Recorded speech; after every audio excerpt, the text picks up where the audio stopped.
Hey you guys, and welcome back to my channel. I know it has been a hot minute since I sat down and did a video like this, but you guys know that I just gave birth to my son 4 months ago, and on my last video I told you guys I was moving. We have moved and now we are settled in. Life started lifing. We're trying to get used to parenthood, sleep depravity, trying to pay the bills in between and get some sleep. So here I am now.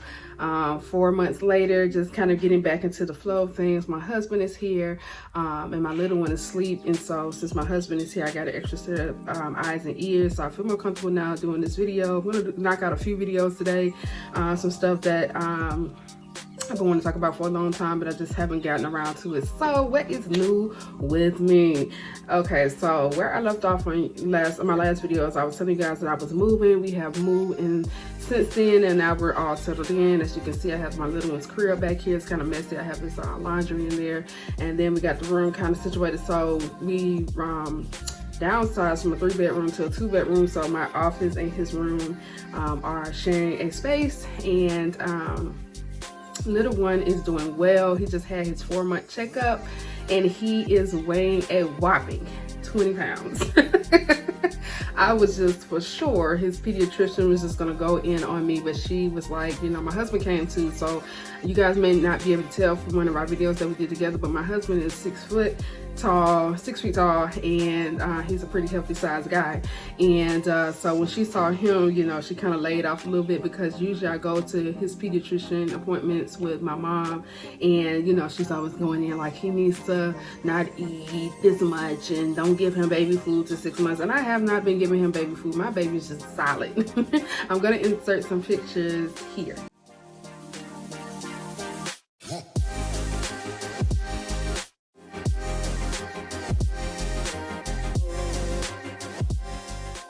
So as you guys can see, my little one is my little big man. He is so chunky and squishy. I love squishing his little arms. But yeah, he is a very solid, tall baby. He's actually in the 98th percentile for height and weight. So he's just gonna be a big boy, but he may not be. I was a pretty healthy sized child. Everybody thought I was gonna be tall and big. And then, you know, as I stretched out, I kind of stopped growing around like 6th grade, 7th grade. So I just kind of stayed within like 5'5". I just actually grew to 5'5" around 18, 19. So I had like a last minute growth spurt. But anyway, that's just what's going on with little one. He is sitting up by himself, holding his bottle. He will not be my little baby. And I'm like, I look at his old picture sometimes, I just start crying, because I'm like, oh my gosh, 4 months ago, he was so teeny tiny. And it's like going by so fast, y'all.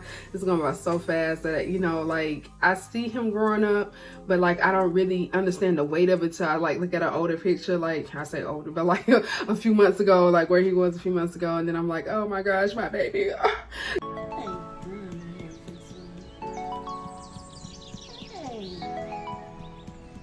Trying to lift that little head up. Hey, bang, bang, bang. Hey, Justice. Yeah, I am doing well. I had a little scare. I don't like that. I don't like that. I had a little surprise, dare I say, a little surprise around week 10. I don't even know if surprise is the word, whatever word I'm looking for. Around week 10, after giving birth, I did not start. And so I thought, like, you know, something was going on with the C-section. Like, it had never dawned on me that I could possibly be pregnant. And so I called my doctor and I was like, I haven't started like flow. And she was like, I need you to come in for a blood test, because honey, it is possible that you could be pregnant. I literally had not thought of the possibility of me being pregnant. As you guys know from my laparoscopy, those that follow my story from my laparoscopy, I was able to keep one tube, and they removed the other tube, and she flushed my tube and repaired my fimbriae. For those that don't know, the fimbriae are the little claws on the end, the little things on the end of your fallopian tubes that picks up the egg when you ovulate and you know, send it through the tube. But nonetheless, I would have a Fimbrier repair, and my tube was flushed, so there is the possibility that I can, you know, get pregnant outside of IVF. But nonetheless, she wanted me to come in for my blood test. I went in, like, you know, everybody was looking at me sideways, like, oh my gosh, she could be pregnant. And I'm sitting here like, yes, please. And I'm sitting here like in tears of joy, like I could possibly be pregnant, like, and everybody else was just like, Cindy, you just had a baby. And I'm like, do you know how much I went through? Do you know how much this costs? Like, if I can naturally get pregnant outside of this, like, praise the Lord. So anyway, I went in there and took my blood test. You know, they were giving me the side eyes and all this stuff. But I had one nurse, she was just like, she got it, she got it. We were feeling each other. She was happy for me with the possibility. And so long story short, yeah, my blood test came back. My HCG was high, but it wasn't high enough to say I was pregnant. It was like at a 10 or whatever. So it wasn't like, you know, a pregnancy. It was just a remainder of she said it could be one or two things. I could be early pregnancy, or it could be remainder from just giving birth to my son. And so she wanted to test again in another 2 weeks. I didn't make it because Flo showed up. It was rather, I'm gonna be honest, it was rather disappointing because I had like hyped myself up in my head about the possibility of possibly being pregnant and like my son and my next child being Irish twins. And like, I don't understand if they get it or not. Like, I just turned 36. I turned 36 on June 28th. I have to think about my birthday. I just turned 36 on June 28th. Like, I'm ready. I'm ready to keep rolling. So with that in mind, let me tell you guys what is next. So, you know, I haven't did like videos like this in a while, but you guys have seen my shorts, my YouTube shorts, which are documenting my healthy journey, back to healthy journey. And so that is kind of like the aim, because next year, like, I'm giving myself until like December of this year. I'm holding on, but I'm giving myself to December of this year, and I want to jump right back into it 1 year after my son is born. So like I said, December this year, I'm gonna start that. If nothing is progressing, like us getting naturally pregnant, I am going to jump back into it next year, man. As you guys know, my son was my last embryo, so I'm gonna have to go through the whole thing all over again, which I am not looking forward to. But the outcome, I am just thinking about the outcome. But I will probably start again around April when he turns a year old, and hopefully I'm where I want to be within BMI range, because I don't even want my weight to even be part of an issue. This pregnancy, like, I was just out of it. You guys, I did not know how stressed out I was, like, until now. Like, I started thinking about it and processing things with my counselor. I didn't realize how much anxiety I had, how much depression I was carrying, like, postpartum, even too, like, I would try to jump back into work, I say 8 weeks after my son was born. So we had just moved, I had just had my son, and I tried to go back to work. And not only was I was working third shift and at a warehouse. Like, what was I thinking? I only lasted for 1 week. One, because I pretty much cried every night going to work because I miss my son so much. And then two, my body just was not ready. Like, in my mind, I know I am 35. At the time I was 35, now I'm 36. At the time, like, I know I'm 35 and 36, right? But it's just like, I'm so used to being this person. Like, I'm so used to like running all the time. Like, before COVID hit, before we had the diagnosis with infertility, I used to run, you guys, like run. I used to be in tip-top shape. Like, I was running about 5 miles on average. And then when I was training for half marathons, I have run two half marathons. When I was training for half marathons, at least 3 or 4 days out the week, I was running between 10 and 12 miles. So like, I am a runner. Like, I'm so used to being active, and so in my mind, I know I need to slow down, but it's just not. It's like my mind is who I used to be, but my body is like reminding me of who I am now, if that makes sense. But nonetheless, December, I want to be, you know, in better shape. and health wise and BMI wise, so that next year when I jump back into it, I'll be 37 next year.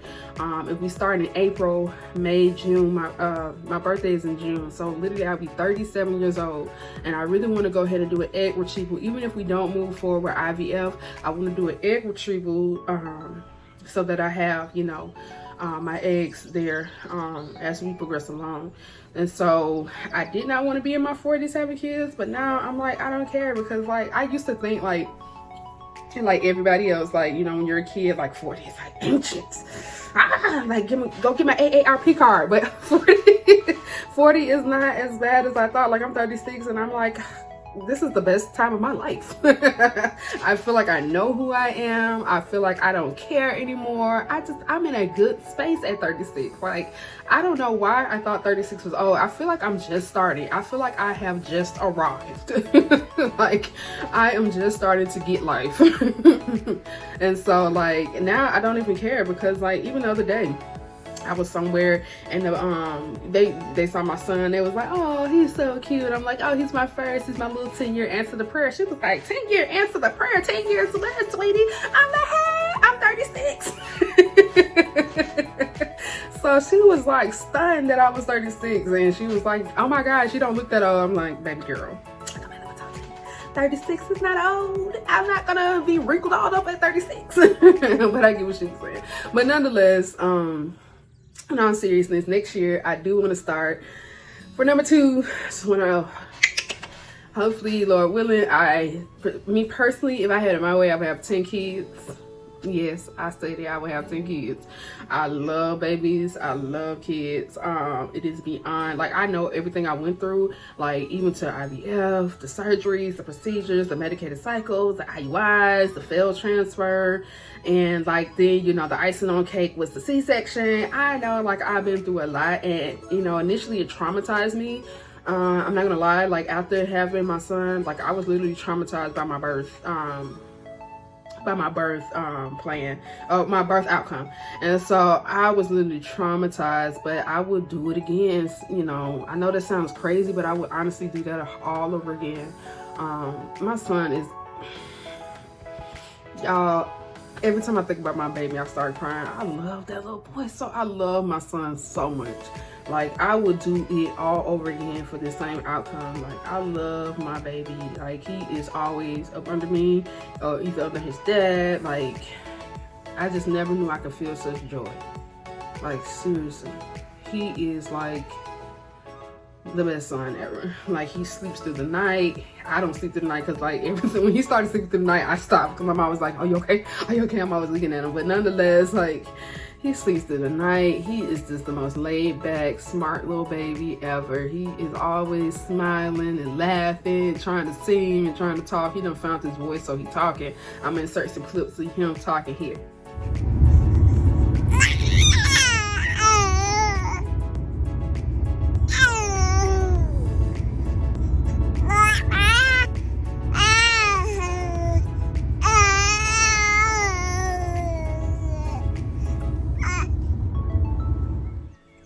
But y'all, he is my little baby.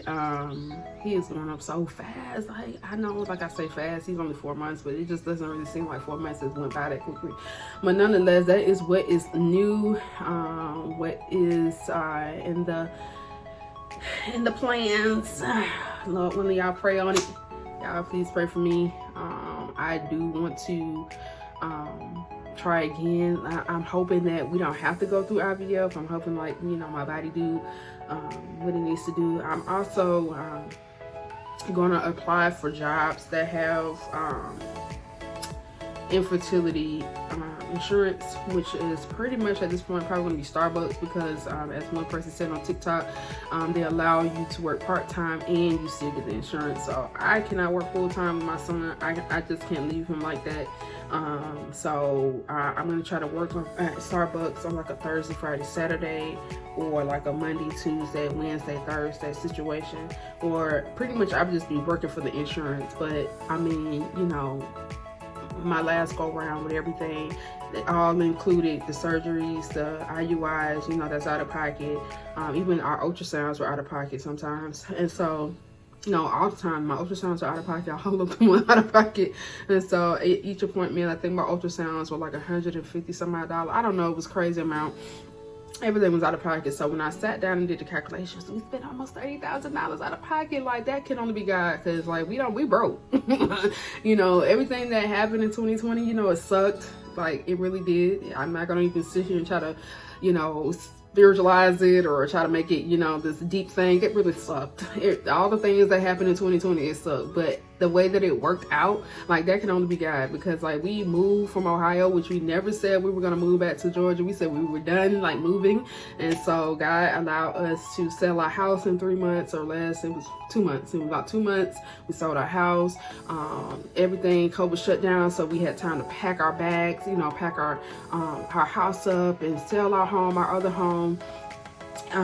For those that don't know, we were respite parents, so we were living in the respite home that they provided, and then, you know, we were renting out our actual home. So while we were in the respite home, we sold our actual home, and, you know, with COVID, everything was shut down, so we had plenty of time, and they gave us plenty of time to pack our belongings, and we were able to move in the course of 3 months. And then when we came here, we started a trucking business. And then the money that we got from the house, we were able to start IVF with. So like, literally, we had just enough money for everything. It is crazy when I sit back and think about it, because like, I was so in my feelings in 2020. Like, everything just sucked. Like, people were dying left and right, you know, the world was in chaos. And like, now that I look back on it, I just could not see that working any other way. But nonetheless, that is what is new with us, new with me, new with baby, and what I hope to start again next year, y'all. I'm ready. I love being a mom. Like, motherhood is like the best hood ever. I love it here. Oh gosh. Like, I love it here. I used to want like so much other stuff, and I can still have those things, but with my son by my side, oh my gosh, I love that little boy so much. It is beyond anything I can articulate or explain. But yeah, you guys, that is all I have for you guys in this video. Until next time, peace.